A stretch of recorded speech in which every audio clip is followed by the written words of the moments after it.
And welcome to another edition of Ben's Junk, the show whose aim is always true. And of course, that being an Elvis Costello reference, not a sex joke. But anyway, I don't really know why, but I figured I'd change things up a bit here, and I would delve back just a little bit into my previous life as a self proclaimed musician and take a look at most of my guitars, not all of them, because some of them are so deep in storage I don't want to risk life and limb getting them out. But we'll look at most of them. I'll try and play a few of them just so you have an idea of what they sound like. And let's take a cut here and we'll start spotlighting guitars. All right, I guess it's best that we just start at the beginning here with my very first guitar. And I got this one when I was 9 years old. It's a nylon stringed guitar. It's some totally off brand that I don't remember offhand. And no, I never did learn to flamenco on it. But I shouldn't say towards the end, but later on I started calling it my Willie Nelson guitar because of the strap that it had, which would hook into the sound hole. And yeah, I don't think I ever used it on any recordings, though, as best as I recall.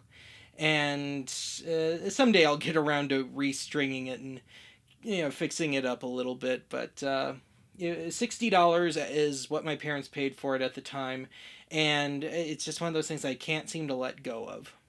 And maybe someday I will learn to flamenco on it. And here's where Benny Boy's much rockier side got started. Of course, I always considered myself a rock and roll child, so I didn't want any stupid acoustic guitars. I wanted to make some noise. And so this was my first electric. I was 11 years old, and it's a Fender Squier Stratocaster. And I think this was right around the time that they were reintroducing these things really explicitly as a beginner's model. And this thing has been through the wars. It was not well taken care of at the time. It's got a lot of dead frets on it. It probably needs professional work, but I don't know if it's really worth it. And I kept using it anyway, despite its problems. I used it on some of my earlier recordings, I don't think any of which ever got released. But I did that, and I used it to experiment with alternate tunings a little later on, despite the dead frets again. But yeah, that's as I said, that's where the more rock and roll side of Benny Boy started.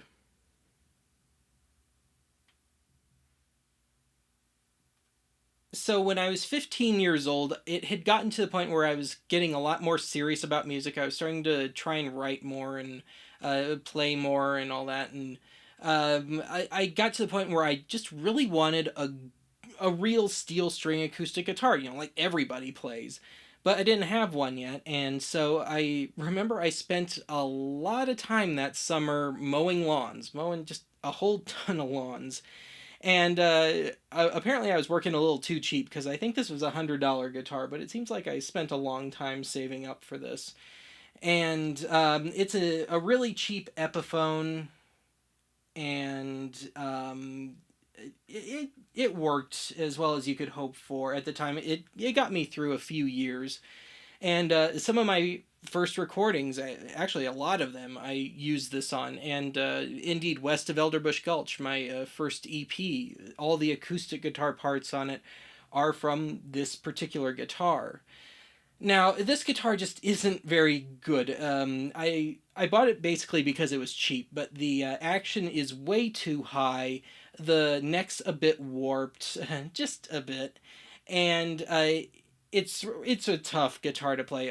Lord have mercy on anyone that tries to play an F chord or any sort of bar chord on this thing, because it's gonna hurt. And indeed, I actually tried this before I stuck this in front of the camera, and I still can't really quite play a proper F chord on this thing. So I figure that if my one of my brother's kids or one of my cousin's kids want to take up guitar for whatever reason, I think I'll probably give them this one and see if they really want to go through with it after playing with this thing.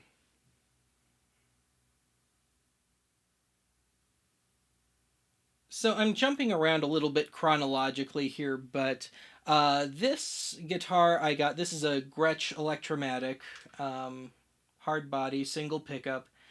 And I got this one, I believe, like right at New Year's at Y2K, going into 2000. And that year for Christmas, I know it was sometime in that week between Christmas and New Year's, but I had gotten like I'd had a really good year. I'd had a bunch of money and gift cards to Guitar Center and stuff that year, and I had been saving a little bit. And my parents were actually willing to put in the last 20 or 30 bucks to afford this thing, and I got it, and I think it was $150. But this truly is my guitar. This has been my workhorse for the last 15, 16 years. Um, Although it didn't really start that way, strangely enough. At first, I thought it was so cool looking that I wouldn't even play it. It just was like a display piece, and I was cleaning it all the time. And but somewhere down the line, I started actually playing it, and it just very quickly became my favorite. Everything on it is a solid piece, so you can't really adjust anything, but I kind of like it that way. I don't like a lot of junk on my guitars, especially over the years. It's gotten to a point where I just like something I can just pick it up and play it. And this one has really gotten its share of use, both at home in the studio, back when I used to play live, and it's developed some nice dirt in the volume knob, which I wouldn't have it any other way. It actually makes a really cool sort of Neil Young grinding sound, and to this day, it's the guitar I go to when I just want to pick up and make a little racket, and I'm sure I'll keep playing this thing until either I die or it dies, whichever occurs first. At which point, I'll probably have to pay somebody way too much to fix it up. But this is the one. This is the one that's, if you've listened to any of my old stuff, probably about 75% of all the guitar solos I ever took were on this thing. The heavier songs, the really, where I was trying to rock a little more, this was the guitar I was using.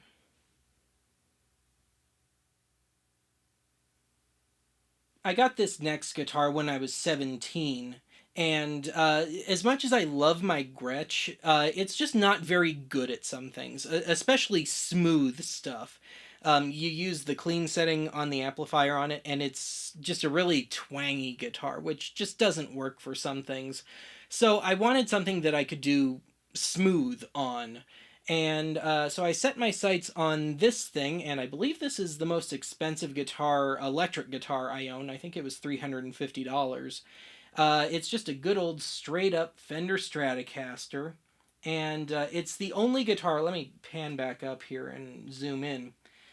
It's the only guitar I've ever made any sort of modifications to.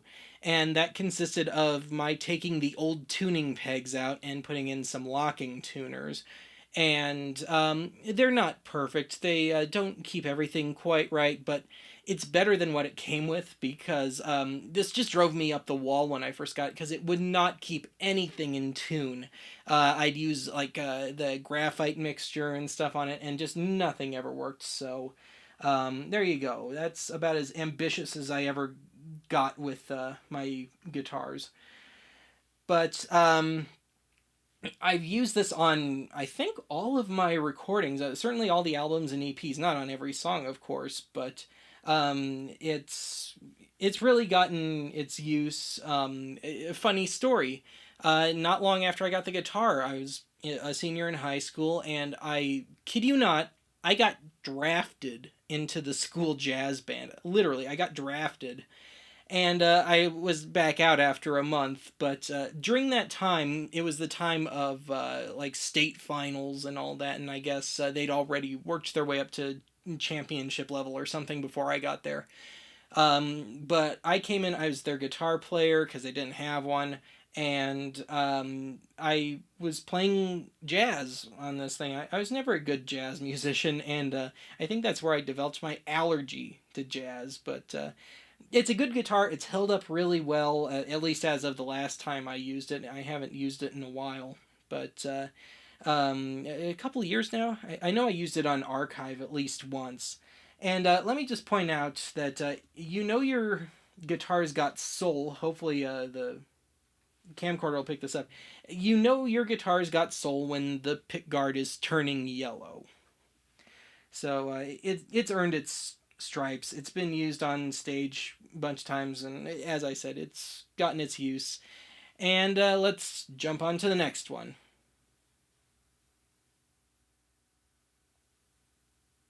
When I was working on what would become West of Elderbush Gulch, it just crawled up my ass to the point where I just hated the acoustic guitar that I had. I was getting real tired of not being able to play what I wanted and just being in pain after I played it every single time. And so my new goal in life became getting a better acoustic guitar. And so I spent forever saving up money, and I was eventually able to afford this thing, which is a Koa Wood Martin guitar. And this is the most expensive guitar I've got. I think it was just under $500 at the time. And it's still my main acoustic guitar. I wrote a whole ton of stuff on it.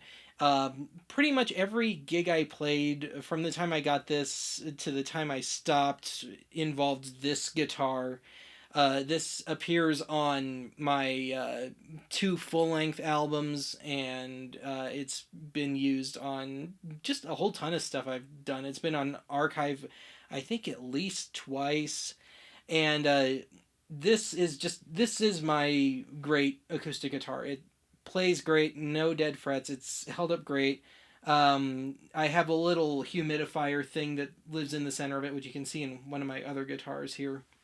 And I've been able to keep it in good shape all these years. And yeah, there's not a lot to say about it. It's a great little guitar.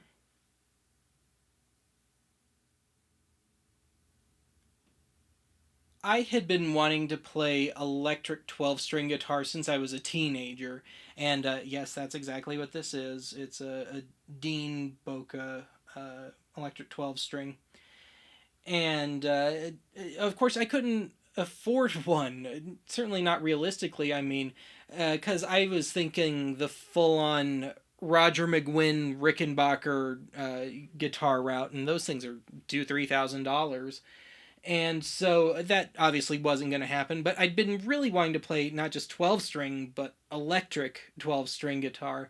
And after my first full album, Greetings from Elderbush Gulch, I was just really hungry to start exploring some other avenues and look for some other textures that I could get as a guitar player. And so when I saw that Dean was making some electric 12 strings for under $500, I started putting away for it.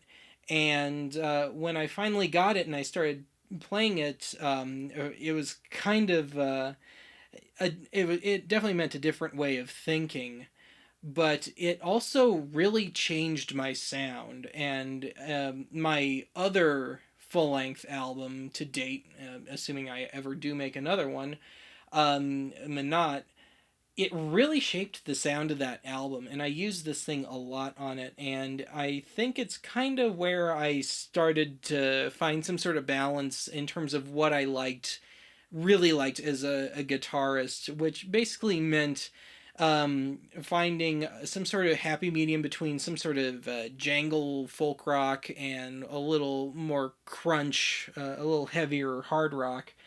And yeah, I still play this guitar occasionally. I actually like this one a lot. It's pretty comfortable, pretty easy to play. It's semi hollow, and I don't know what else to say. It looks great, doesn't it?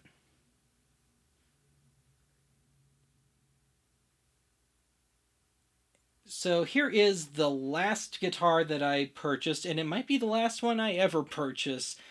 Because I don't want any more guitars. I have so many of the damn things. I just don't want any more of them. But I came to the very sudden, harsh realization after finishing my second album, Monot, that if I wanted to do any of this 12 string stuff live, the electric probably wasn't a very good route because I didn't have a band and all that and folk clubs and that sort of thing. So I figured I'd better invest in an acoustic 12 string, and so I picked up this used Fender 12 string. It's not a great model. It's pretty middle of the road. It's not the greatest sounding thing, but it got the job done. I think I've only used it on one recording ever, and that would be Pavand. There might be some unreleased stuff too, but anyway, this is where the road ends for me. I think it's a decent enough guitar. And of course, after I got it, I stopped playing live less than a year later, and just kind of gave up. And I'm still not too sad about it, strangely enough. But there you go. You've seen my guitars, and I guess I ought to demo a few of them. Let's do that.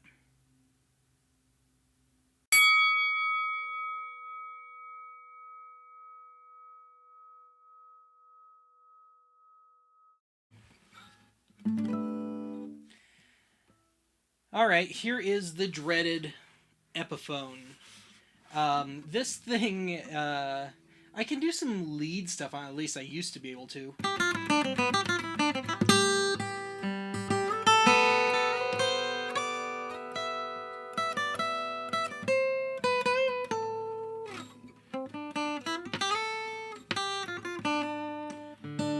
But the real acid test is, can I play an F chord? I couldn't a little while ago before I did the initial segment, and I don't think it's going to go any better now. Alright, F chord. I've got my finger really hard on it, and no. Nope. I have to settle for my cheesy little, not quite rootless F. Yeah, this thing was always better for doing kind of solo-y stuff on.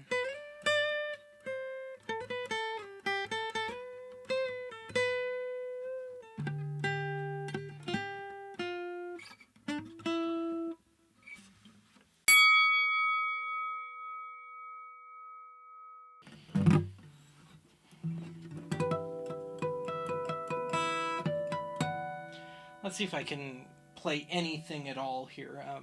I'm not holding my breath.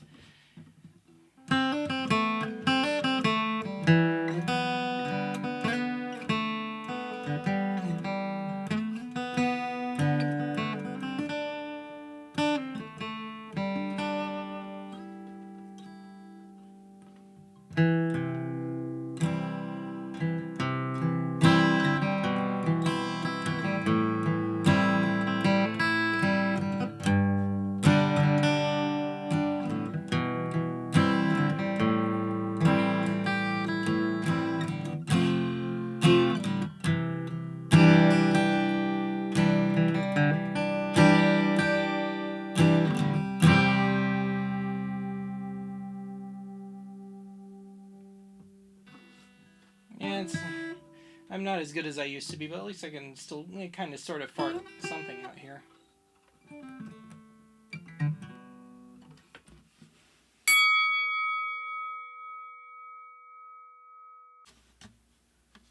Alright, here's the 12 string. Let's see if we can make this thing play. Because, of course, it's not me doing it, as we all know.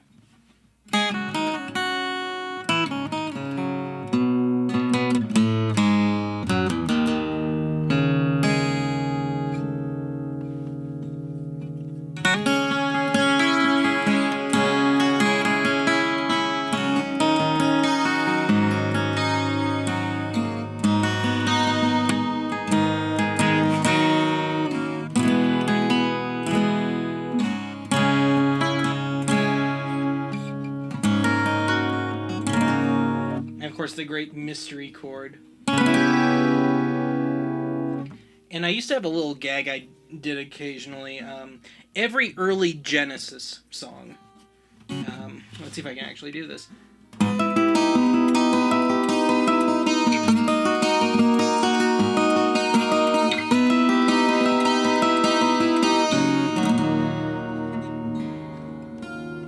Yeah, something to that effect. There you go.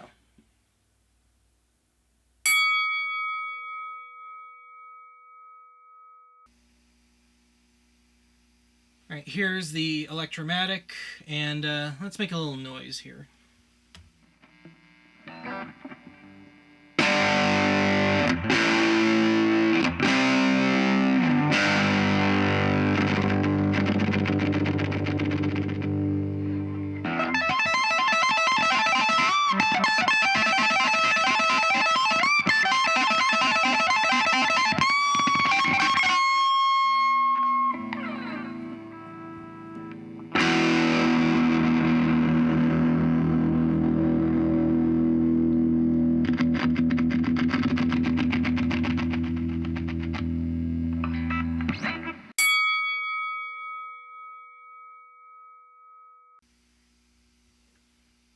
Right, here's the Strat. Let's try and do something clean with it.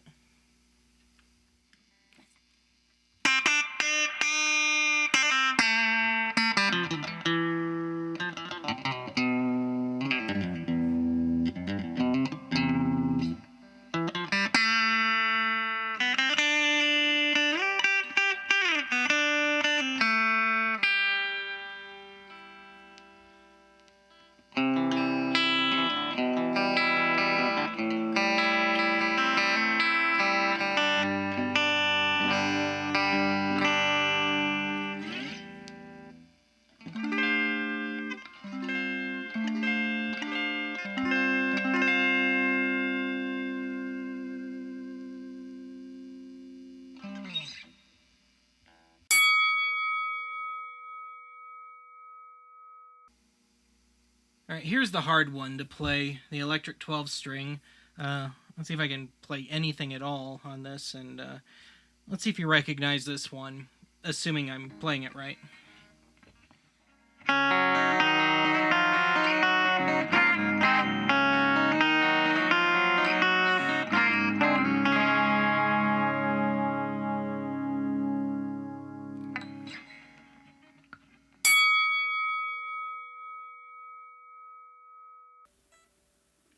Alright, a little bonus segment here. Here's the mandolin that I wrote the Archives theme song on Pavand. Let's see if I can play a little of it.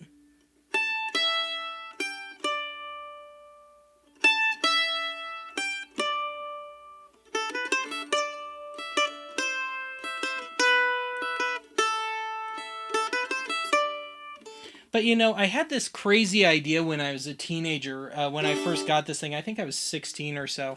That this is an electric mandolin. And I had this crazy idea that I could make fuzz tone electric mandolin catch on. Let me hook it up and see if there's any truth to that whatsoever. Alright, I think I'll let you decide whether or not my idea for fuzz tone electric mandolin would have really shaken the music world. And you can get some killer feedback out of this too.